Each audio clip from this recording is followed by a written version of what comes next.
আপনাদের এই যমুনার দিকে যায়, প্রধান উপদেষ্টার বাসার দিকে, তখন তাদের সাদরে বরণ করেন। এই ৩-৪ দিন আগেই দেখলাম আওয়ামী লীগকে নিষিদ্ধের দাবিতে তারা গেলেন, তাদেরকে সাদরে বরণ করলেন। আর জগন্নাথ বিশ্ববিদ্যালয়ের ছেলেরা তাদের আবাসনের জন্য গেল, তাদেরকে আপনারা উপহার দিলেন লাঠিচার্জ, তাদেরকে উপহার দিলেন টিয়ার গ্যাস, তাদেরকে উপহার দিলেন সাউন্ড গ্রেনেড।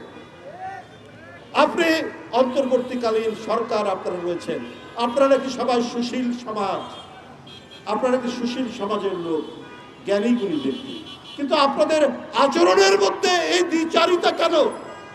আপনাদের আচরণের মধ্যে এই বিভাজন কেন? অনেক চক্রান্ত ষড়যন্ত্র চলছে, অনেক কিছু ঘটনা হচ্ছে। আপনারা কি সেই দিকে না তাকিয়েই এইখানে আপনাদের মতো করে দেশ চালাবেন? কিন্তু ওই যে ফ্যাসিবাদের পতন হয়ে পালিয়ে গেছে, তাদেরকে মদদ দেওয়ার অনেক শক্তি রয়েছে যারা দিচ্ছে। সুতরাং ডানে বামে সব দিকে তাকিয়ে যথাযথভাবে দেশ শাসন করুন, না হলে কেউ রক্ষা পাবেন না। কোনো বিশেষ রাজনৈতিক দল বা কোনো আদর্শকে প্রতিষ্ঠিত করতে গেলে আপনারা কিন্তু জনগণ ধরে ফেলবে।